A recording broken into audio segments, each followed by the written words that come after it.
শুধু লুল্লুর নয় গো ঘ্যাগো জেঠু, আমারও সেই একই সমস্যা হচ্ছে। অনেক কিছুই ভুলে যাচ্ছি আমি। আমি তো এমনিতেই কিছুটা ভুলো আছি, কাল থেকে আবার মাঝে মাঝে নিজেকেই ভুলে যাচ্ছি। সব থেকে বড় কথা, খেয়েছি না খাইনি সেটাও ঠিক মনে করতে পারছি না। আমার তো ঝামেলা আরো বড়, আমি কি ভুলে গেছি সেটাও ভুলে যাচ্ছি গো ঘ্যাগো জেঠু। সেটা একটা ভয়ানক চিন্তার বিষয় বটে। ভুলে যাওয়া রোগটা ঠিক আসলে অনেকটা কি জানো, এই আমি কি বলছিলাম রে তোদের? এরে কলা করেছি এই ঘ্যাগো জেঠু গো, তুমি আবার ভোলা পাহাড় হয়ে গেলে নাকি?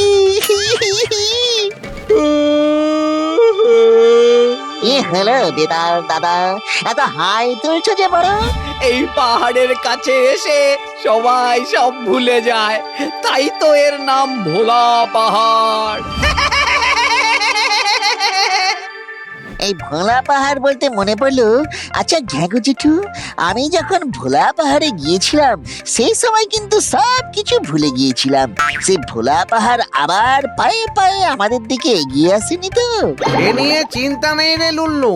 ভোলা পাহাড় যদি চলতে শুরুও করে, তাহলে কিছুক্ষণ চলার পর সে সেটাও ভুলে যাবে যে সে চলছিল না এখানেই ছিল। আচ্ছা ঘ্যাগো জেঠু, ভোলা পাহাড় কি বরাবরই ভোলো নাকি? আর সে সবাইকে সব ভুলিয়েই বা দেয় কেন? এটা আমি জানতাম ঠিকই, কিন্তু আমারও এখন মনে পড়ছে না। তবে ভূত পুরাণে লেখা আছে, সেটা থেকেই পড়ে তোদের বলছি, দাঁড়া। ওই যে ওই ভোলা পাহাড় হলো কি করে? এই তো পেয়েছি। শোন, ভোলা পাহাড় অনেক কাল আগে পাহাড় ছিল না, সে ছিল এক রাক্ষস। তার নাম ছিল টিম্বোলা। অবশ্য কেন তার নাম টিম্বোলা ছিল সেটা কিন্তু লেখা নেই। এই টিম্বোলা ছিল ভারী অলস আর অগোছালো। রাক্ষস হলেও টিম্বোলা কিন্তু মাংস ছুতো না, সে ছিল শাকাহারী।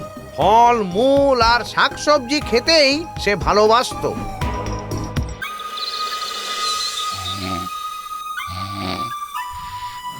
অলস আর অগোছালো ছিল বলে সে নিজের জিনিসপত্র একদম গুছিয়ে রাখতো না, আর প্রায় সেই সব জিনিস না পেয়ে নিজের ওপর রাগে মাথা কুটতো পাশের পাহাড়ের গায়ে।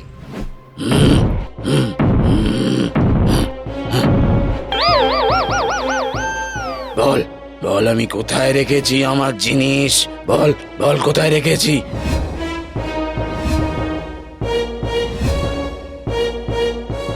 কিন্তু কে খুঁজছি আমি, সেটাই তো মনে করতে পারছি না। গোছানোর স্বভাব ছিল না বলেই ধীরে ধীরে সব ভুলতে লাগলো টিম্বোলা। ফলে যা হবার তাই হতে শুরু করলো। ভালো ফলের বদলে বিষ ফল খেয়ে ফেলতো টিম্বোলা, অখাদ্য সবজিও খেয়ে নিত। তবু নিজেকে শুধরে নেবার বদলে টিম্বোলা কেবলই সেই পাশের পাহাড়ের ওপর রাগ দেখাতো।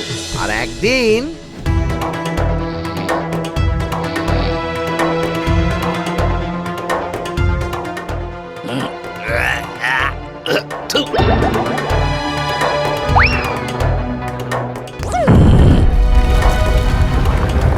এইভাবে জন্ম হলো ভোলা পাহাড়ে।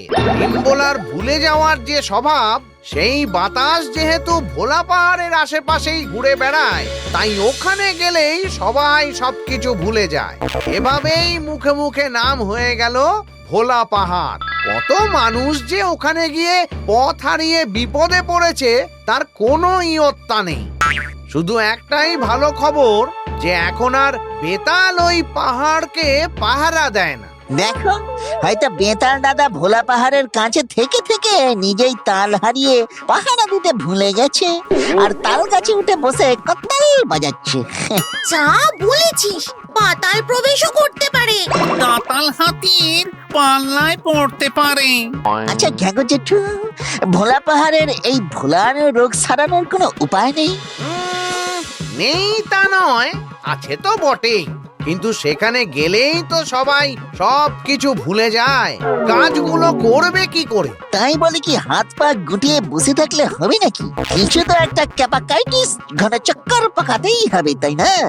না হলে পেস্টিজের ছাড় পোকা ধরে যাবে তো। তুমি শুধু উপায়টা বলো জেঠু, আমি দেখছি কিভাবে ভোলা পাহাড়ের এই ভুল করানো রোগ সারানো যায়। সবার আগে যেটা করতে হবে, এই কি যেন করতে হবে? এরে, এই ঘ্যাগোজিটুর ব্রেনের গাড়ি যেভাবে মাঝে মাঝে বেলাইন হয়ে যাচ্ছে, তাতে ভোলা পাহাড়ের রহস্য সমাধান করতেই হবে। নাহলে সবাই আমরা কি যেন আমাদের হবে? হ্যাঁ, কি হবে যেন আমাদের? তাই তো, মা, আমিও ভুলে গেছি। দেখ লুল্লু, ভোলা পাহাড়কে আবার আগের জায়গায় নিয়ে আসতে হলে আগের রাতে তার সব জিনিস আবার আগের মতো গুছিয়ে দিতে হবে। কিন্তু সমস্যা হলো ভোলা পাহাড়ের গুহাতে ঢুকে সবকিছু পর পর মনে রাখা। তুই যদি সেটা পারিস তবেই তুই কাজ ছেড়ে আবার ফিরে আসতে পারবি, না হলে কিন্তু তুই নিজেই ওখানে সারা জীবন চক্কর কেটে যাবি লুল্লু। ওরে বাবারে, আমার তো শুনেই ভয় করছে রে লুল্লু। তুই আবার নিজেই ভোলা পাহাড়ের গুহাতে হারিয়ে যাস না যেন। আরে বাবা না, আমি যাবো যখন কাজ সেরেই ফিরবো। ডোন্ট ডু চিন্তা, ধীরতাকে দিনতা। সমস্যা হলো এই বইতে যা লেখা আছে সেটা তোর মাথায় দিতে পারবো না, তাহলে তুই ভুলে যাবি। বইটাও দেওয়া যাবে না, কারণ তাহলে তুই সেটা হারিয়ে চলে আসবি। কোনো কাগজে লিখে দিলেও হবে না, কারণ সেটাও তো লুল্লু হারিয়ে ফেলে একেবারে লেজে গোবরি করে ফেলবে, তাই না ঘ্যাগো জেঠু? একদমই তাই। তাহলে উপায়? আমি ভোলা পাহাড়ে গিয়ে সেই রহস্য সমাধান করতে পারবো না? তার জন্য একটাই উপায় আছে, এই যে।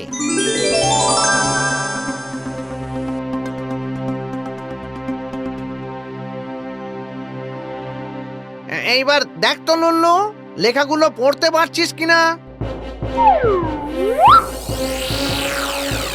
খুব সাবধান কিন্তু লুল্লু, যদি এর একটাও ভুল হয় তাহলে কিন্তু তুই ভোলা পাহাড়কে সারানোর বদলে নিজেই ওখানে গোলক ধাঁধায় আটকে যাবি। আমরা হয়তো গিয়ে দেখবো লুল্লু ওখানে গোলা পাহাড় হয়ে দাঁড়িয়ে আছে। এ তো খুবই সোজা। আমি যাবো আর আসবো, ভোলা পাহাড়কে ভালো পাহাড় বানিয়ে ছাড়বো। হ্যাঁ, আমার নাম লুল্লু, লুল্লু ভূত।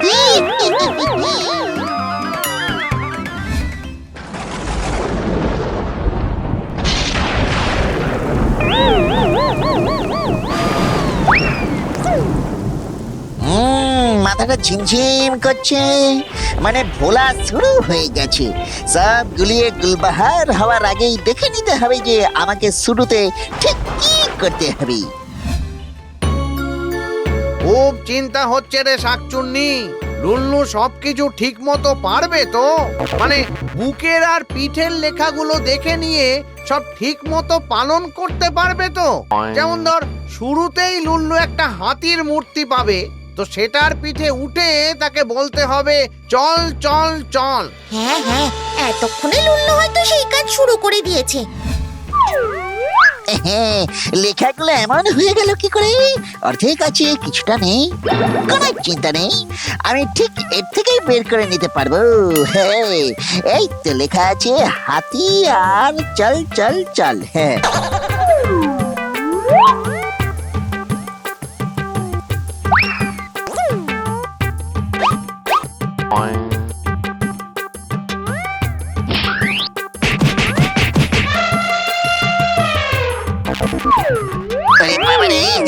নিচেই তো পিসে ছিঁড়ে ভাজা হয়ে গেলাম দেখছি। এরপর গুহার গায়ে একটা দরজা দেখবে, তার চাবি আছে সেই দরজার সামনেই মাটির নিচে। সেটা মাটি খুঁড়ে বের করতে হবে।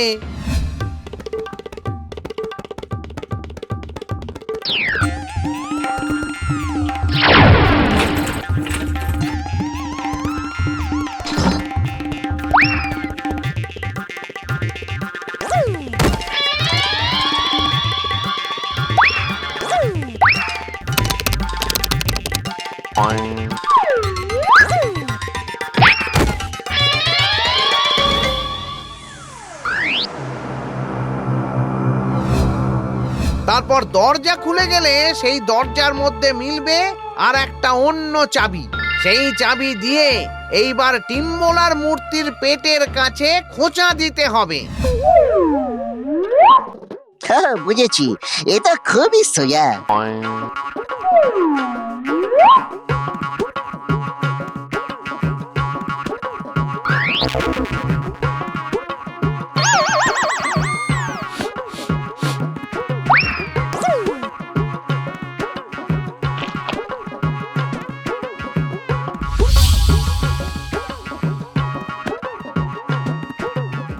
এই তো দরজা খুলে গেছে, এইবার মনে হয় এই দরজা দিয়ে ঢুকতে হবে।